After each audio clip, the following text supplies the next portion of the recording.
नमस्कार साथियों, स्वागत है आपका दिव्यांशी इंग्लिश पॉइंट में। तो साथियों, अभी तक आपने यदि मेरे चैनल को सब्सक्राइब नहीं किया, चैनल को सब्सक्राइब कर दीजिए, वीडियो को लाइक कर दीजिए, बेल आइकन को प्रेस कर दीजिए ताकि आगे आने वाली सूचनाओं का नोटिफिकेशन सबसे पहले आपको मिल सके।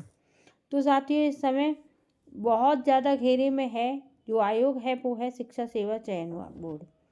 ये इतना घेरे में है कि इनके अध्यक्ष महोदय की नियुक्ति नहीं हो गई, बीरबल की खिचड़ी हो गई है। अभी आप सोच रहे होंगे कि ये थंबनेल पर क्यों लगाया है कि नोटिस जारी हो गया है, तो मैं आपको बता दूं। नोटिस जारी हुआ है लेकिन सिर्फ अखबारों तक।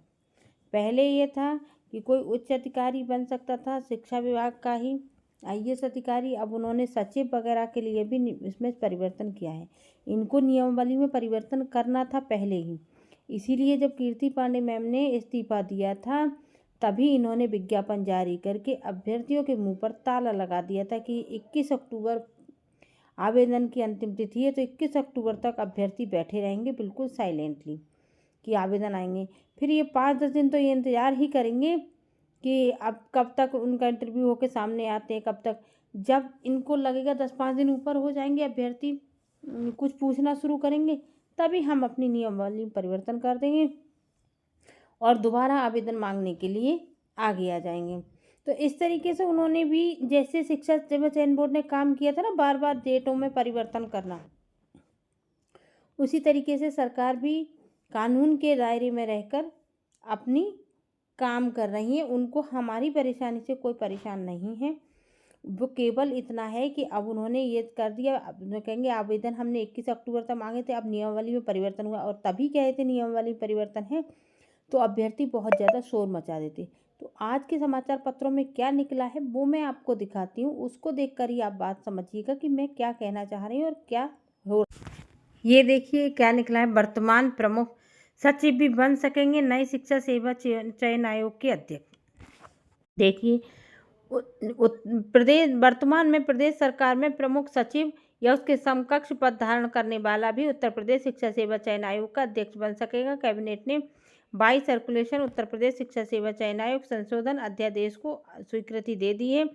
इसके साथ ही आयोग को जल्द ही नया अध्यक्ष मिल सकता है। उच्च शिक्षा विभाग की ओर से पूर्व में की गई व्यवस्था में कहा गया था कि अध्यक्ष पद पर भारतीय प्रशासनिक सेवा का सदस्य हो या हो रहा हो और और राज्य सरकार में प्रमुख सचिव का पद या उसके समकक्ष पद धारण किया हो, उसका चयन होगा।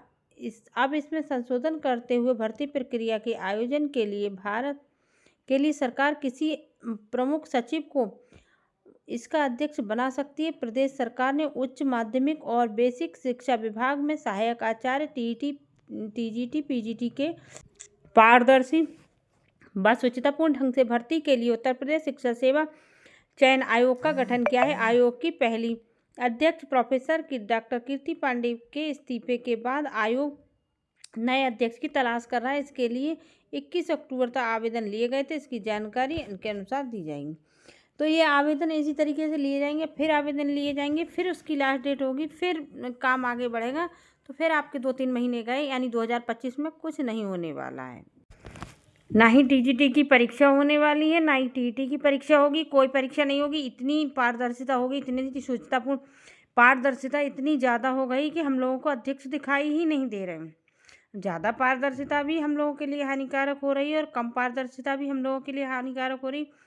खैर, देखना ये है कि कब तक हमें इंतज़ार करना है। ये बहुत जल्द शब्द, जब अखबार वाले बहुत जल्द शब्द निकालते नहीं हैं तो मुझे बहुत डर लगता है, क्योंकि इनका बहुत जल्द जैसे ही अखबार में आता है उसके बाद से घबराहट शुरू हो जाती है, क्योंकि बहुत जल्द कम से कम 5 महीने 4 महीने ले लेता है। तो ये 2025 दिसंबर तक कुछ नहीं होने वाला है। जनवरी, फरवरी और 26 में भी कब तक क्या होता है ये समय बताएगा। फिलहाल आप जो 40 से ऊपर के, उनके पास कोई विकल्प भी नहीं है टीजीटी पीजीटी के अलावा, तो आप पढ़ते रहिए। और इसके अलावा हम कर भी क्या सकते हैं और क्या ही आपको सलाह दे सकते हैं। परिस्थितियाँ बिल्कुल विपरीत हो चुकी हैं। एलटी ग्रेड में भी उन्होंने कह दिया कि सहानुभूति मिल जाए तो आपको फॉर्म भरने में मिल जाएगा। सहानुभूति दिखाती सरकार तो पहले ही दिखा देती, तो कोर्ट का दरवाज़ा हम लोगों को नहीं खटखटाना पड़ता।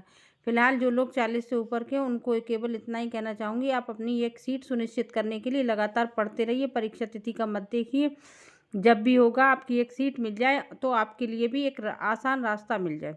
बाकी लोगों के लिए LT ग्रेड भी है, प्रोफेसर वगैरह की भर्ती भी है, बहुत कुछ रास्ते हैं। तो इस वीडियो में इतना ही कहूँगी। अगली वीडियो में मिलती हूँ। अगर कोई नई जानकारी मिली तो उसके साथ मिलती हूँ। अगली वीडियो में मिलते हैं, तब तक के लिए नमस्कार साथ।